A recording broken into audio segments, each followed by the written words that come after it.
ദേവസ്വത്തിന്റെ കവർച്ചയിൽ നിന്ന് ക്ഷേത്രങ്ങളുടെ മോചനത്തിനായി Hindu ഐക്യവേദിയുടെ temple parliament ഇന്ന് എറണാകുളത്താണ് നടക്കുക. സർക്കാർ വീഴ്ചകളും ഈ കെടുകാര്യസ്ഥതയും അഴിമതിയും ഒക്കെ തുറന്നുകാട്ടുന്ന ഒരു കുറ്റപത്രമായിരിക്കും ഇവർ അവതരിപ്പിക്കുക.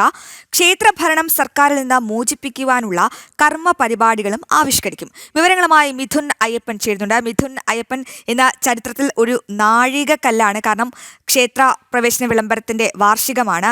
അപ്പോൾ ഈ ദിവസം തന്നെയാണ് ഈ ഹിന്ദു ഐക്യവേദി ടെമ്പിൾ പാർലമെന്റ് നടത്തുന്നത്. എപ്പോഴായിരിക്കും ഈ ടെമ്പിൾ പാർലമെന്റ് എറണാകുളത്ത് നടക്കുക? മാത്രമല്ല, ഇവർ അവതരിപ്പിക്കുന്ന കുറ്റപത്രത്തിൽ എന്തൊക്കെ കാര്യങ്ങളായിരിക്കും ഉണ്ടാകുക, പ്രത്യേകിച്ച് സർക്കാരിനെതിരെ?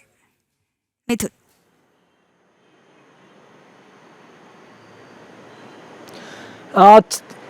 തീർച്ചയായിട്ടും ചരിത്രത്തിൽ ഈ ഒരു ദിനം എന്ന് പറയുന്നത് വിസ്മരിക്കപ്പെടാനാവാത്ത ഒരു ദിനമാണ് ഇന്നത്തെ ദിവസം എന്ന് പറയുന്നത്. നവംബർ 12 അത് കേരളത്തിൻ്റെ സാംസ്കാരിക മണ്ഡലത്തിൽ വലിയ വിപ്ലവാത്മകമായിട്ടുള്ള സംഭവങ്ങൾ അരങ്ങേറിയ തീരുമാനങ്ങൾ, പ്രഖ്യാപനങ്ങൾ ഉണ്ടായ ദിവസമാണ് ഇന്ന്.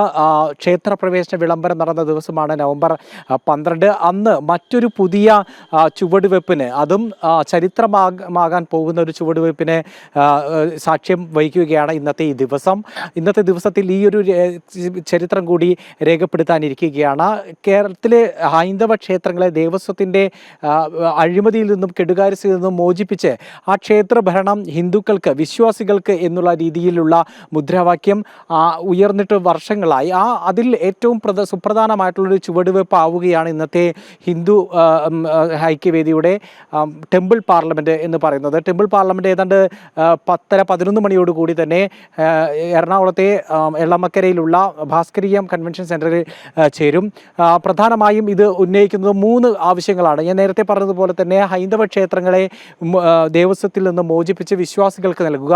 മറ്റൊന്ന്, ശബരിമല ഉൾപ്പെടെയുള്ള ക്ഷേത്രങ്ങളിലെ ദേവസ്വത്തിൻ്റെയും സർക്കാരിൻ്റെയും എല്ലാം കൊള്ള കേന്ദ്ര ഏജൻസികളെ കൊണ്ട് അന്വേഷിപ്പിക്കുക എന്നുള്ളതാണ് ഒരു പ്രധാനപ്പെട്ട ഒരു ആവശ്യം. അത്തരത്തിലുള്ള പ്രധാനപ്പെട്ട ആവശ്യങ്ങളാണ് ഈ ടെമ്പിൾ പാർലമെൻറ്റ് ചർച്ച ചെയ്യുന്നത്. ഇതിൻ്റെ വിവിധ ഓരോ വിഷയമനുസരിച്ചിട്ടുള്ള ചർച്ചകൾ ഇതിൽ നടക്കും. സ്വാമി ചിദാനന്ദപുരിയാണ് ഇതിൻ്റെ ഉദ്ഘാടനം നിർവഹിക്കുന്നത്. ഒപ്പം തന്നെ ഇതുമായി ബന്ധപ്പെട്ട ഈ കുറ്റപത്രം സമർപ്പിക്കുന്ന എന്ന് പറയുന്നത് ഏറ്റവും പ്രധാനപ്പെട്ട ഒന്നാണ്. അത് ഇതുവരെ ഇപ്പോൾ പുറത്തു വന്നിട്ടുള്ള വിവിധങ്ങളായിട്ടുള്ള തട്ടിപ്പുകൾ, വിവിധങ്ങളായിട്ടുള്ള കൊള്ളകൾ, ദേവസ്വം ഉദ്യോഗസ്ഥരുടെയും സർക്കാർ പ്രതിനിധികളുടെയും എല്ലാം നേതൃത്വത്തിൽ നടന്നിട്ടുള്ള അഴിമതികൾ, ഇതെല്ലാം ഉൾപ്പെടുന്ന ഒരു കുറ്റപത്രമാണ്. ആ കുറ്റപത്രം സമർപ്പിക്കുന്നത് മുഖ്യരക്ഷാധികാരിയായിട്ടുള്ള ശശികല ടീച്ചറാണ്. ഒപ്പം തന്നെ സമാപന സമ്മേളനത്തിൽ പ്രസംഗിക്കുന്നത് വത്സൻ തില്ലങ്കേരിയാണ്. അത്തരത്തിൽ വിവിധങ്ങളായിട്ടുള്ള നേതാക്കൾ ഈ ഒരു ടെമ്പിൾ പാർലമെൻറ്റിൽ പങ്കെടുക്കുന്നു.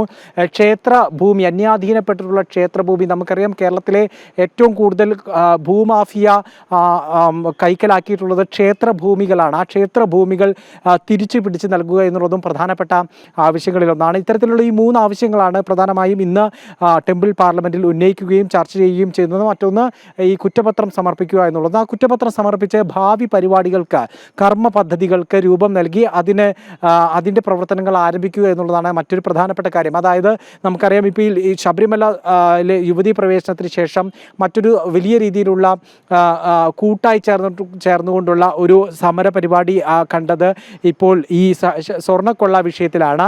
ഈ സ്വർണ്ണക്കൊള്ള വിഷയത്തിന് പിന്നാലെ ഇപ്പോൾ ഈ സമഗ്രമായിട്ടുള്ള ഒരു മാറ്റം ലക്ഷ്യമിട്ടുകൊണ്ട് കൂട്ടായിട്ടുള്ള ഒരു പ്രവർത്തനത്തിലേക്ക് നീങ്ങുന്നു എന്നുള്ളതാണ് ഏറ്റവും പ്രധാനപ്പെട്ട കാര്യം. അതിനുള്ള കർമ്മ പദ്ധതികൾക്ക് കൂടി ഇന്ന് രൂപം നൽകും.